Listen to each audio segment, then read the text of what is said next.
Então, meus irmãos, dando continuidade àquilo que nós estávamos trabalhando com a palavra nessa noite, falando sobre a questão do princípio das dores, né? Que as pessoas têm muita dúvida, existe uma disseminação de falsas informações sem uma contextualização na palavra de Deus, né? Nas escrituras sagradas. Então, o meu objetivo é realmente discorrer sobre as escrituras, sobre esse assunto.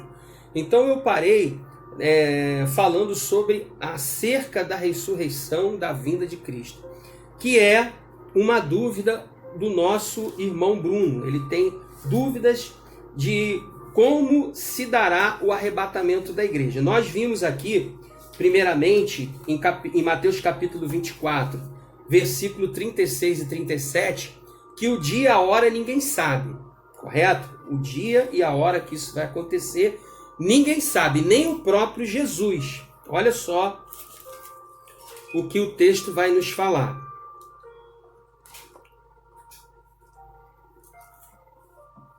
Mateus capítulo 24, versículo 36 e 37. Porque daquele dia e hora ninguém sabe, nem os anjos no céu, nem o Filho, mas unicamente o Pai. Então ele fala aqui, Jesus falando, que nos exortando à vigilância, porque ninguém sabe a hora certa que isso vai acontecer. Então, por isso que a nossa ida para Nova Jerusalém, para estar com ele na Nova Jerusalém, é uma preparação constante. Por isso a exortação dele em relação à santidade. Por quê? No versículo 37 é o que ele diz.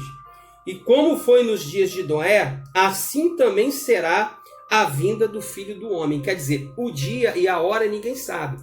Mas nós temos que estar nos preparando a todo momento para estar naquele grande dia, apto a estar com ele na Nova Jerusalém. Então, primeiramente, né, para dissipar essa ideia de pânico, de não sei o que Jesus está vindo, Jesus está aqui, Jesus está ali, né? A gente vai falar sobre os sinais. Primeiro a gente está falando sobre a vinda dele. Ele diz que o dia e a hora ninguém sabe. E eu posso enfatizar isso, que o dia e a hora ninguém sabe, no próprio livro de Tessalonicenses, na primeira carta de Paulo a Tessalonicenses, capítulo 5, versículo 2.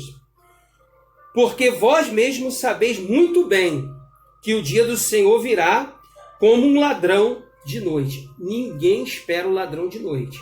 Então vai ser no momento em que ninguém vai estar esperando a sua vinda. Ok? Para a gente ter um entendimento claro em relação a isso. Agora, como se dará o arrebatamento? Vamos falar agora sobre isso, que é a dúvida do nosso irmão Bruno. 1 Tessalonicenses 4,13. Não quero, porém, irmãos, que sejais ignorantes acerca dos que já dormem. Quem são os que já dormem? Aqueles que já morreram na promessa em Cristo Jesus. Para que não vos entristeçais como os demais que não têm esperança. Que esperança é essa? Que Jesus dá a vida eterna. Que quem morre em Cristo Jesus vai para o céu. Amém? Porque se cremos que Jesus morreu e ressuscitou, assim também os que em Jesus dormem, Deus os tornará a trazer com ele. Essa é a esperança. Dizemos, pois, isto, versículo 15, isto pela palavra do Senhor, que nós que ficarmos vivos para a vinda do Senhor, não precederemos os que dormem. Olha o que Paulo está falando. Lembrando que essa igreja de Tessalônica, Paulo fundou, está lá no livro de Atos, em 3 finais de semana. Em três finais de semana, Paulo fundou essa igreja de Tessalônica. E teve que seguir viagem sentido a Éfeso. Então ele ficou preocupado com assuntos relacionados à parousia. O que é isso, pastor? Segundo assuntos relacionados à segunda vinda de Jesus. Então, por isso que nessa carta ele fala abertamente sobre esse tema. Então, ele vai dizer o seguinte, olha, que os que ficarem vivos não precederão aqueles que morreram em Cristo. Quer dizer, os que morreram em Cristo vão primeiro.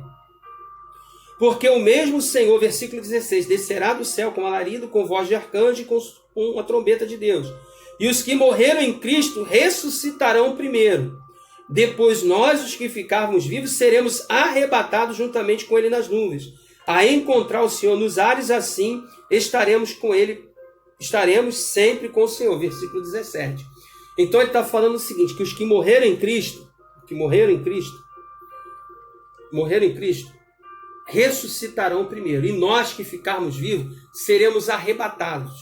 O que é arrebatados, pastor Geraldo? Essa palavra vem, né, o original é um pouco diferente, vem do grego, que quer dizer arrancado com violência, retirado com força. Então vai ser algo impactante, que vai impactar o mundo. A igreja vai ser arrancada desse mundo. As pessoas vão estar nos seus afazeres, trabalhando, na escola, estudando, na faculdade, e de repente essas pessoas vão ser arrancadas de forma violenta desse mundo, de forma abrupta desse mundo. Então vai ser algo que vai abalar toda a humanidade, não só os cristãos, mas as pessoas que estiverem no mundo. Entendeu? Então, os que morreram primeiro na promessa de Deus, eles vão primeiro. E nós que ficarmos vivos, depois seremos arrancados deste mundo. E tanto Jesus falando lá em Mateus 24, como Paulo falando aqui, né, como nós lemos em 1 Tessalonicenses 5:2, da condição que nós devemos ter ante a tais informações. Nós devemos estar sempre nos preparando para estar com o Senhor Jesus. Porque ele virá como ladrão. O dia e a hora ninguém sabe. Mas quando ele vier, os que morreram em Cristo Jesus irão primeiro. E nós que estivermos vivos, nos encontraremos com ele. Será a dúvida, acredito eu, que de muita gente e do nosso